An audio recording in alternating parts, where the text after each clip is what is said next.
seule raison de l'existence de l'État d'Israël est la réalisation d'une lourde mission que Yahvé, le président de la civilisation des Elohim, lui a confiée et fait écrire dans le livre.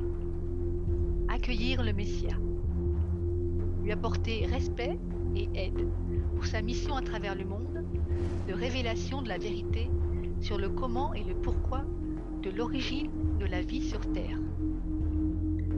Poser avec l'aide du Messia, au regard de toute l'humanité, l'exemplarité de la construction de la paix entre les peuples. Réaliser la promesse du peuple juif faite aux Elohim de les accueillir dans le troisième temple qu'il construira à cet effet. Cette mission importante ne semble pas avoir été réussie, voire même n'a jamais été entreprise dans les faits. Le prophète, l'ambassadeur des Elohim, appelé dans diverses religions Messia, Maitreya, Paraclet, Mahdi, Saoshian, Kalki, Miroku, Milufo, le grand monarque et bien d'autres noms qui lui sont attribués, est attendu en cette époque par la plupart de ces religions déistes. Le 13 décembre 1973, celui que nos ancêtres ont appelé Yahvé vient à bord d'un vaisseau spatial, en fait une soucoupe volante, missionner un homme de la Terre. La rencontre a lieu dans un ancien cratère des volcans d'Auvergne, à l'abri des regards. Yahvé vient confier la mission d'ambassadeur des Elohim. Les Elohim, ce sont ces êtres qui sont venus sur la Terre il y a des milliers d'années pour créer scientifiquement la vie en laboratoire. Toutes les formes de vie et l'homme qu'ils ont fait également à leur image et à leur ressemblance.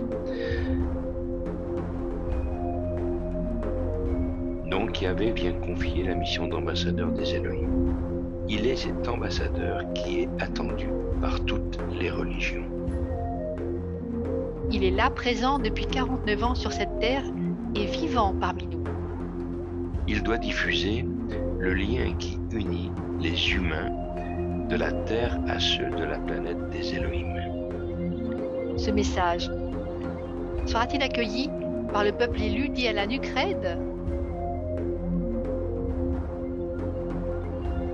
Il doit réveiller les Juifs et avec eux bâtir le troisième temple, en fait une ambassade officielle.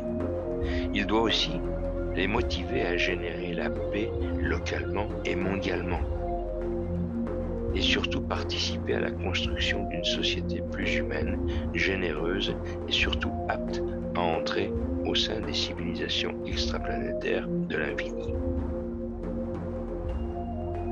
De cette décision dépend l'avenir d'Israël, de la Palestine, mais aussi celui de l'humanité.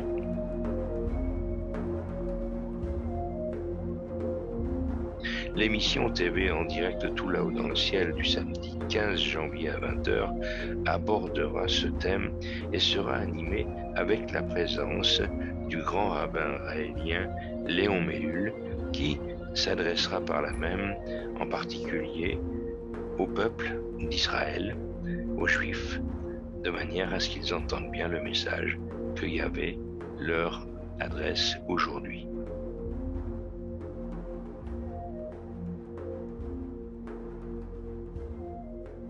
Soyez donc les bienvenus samedi à 20h.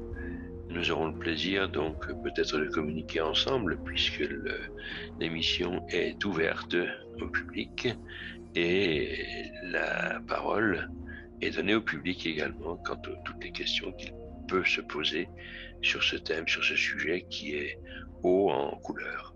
À bientôt donc à samedi.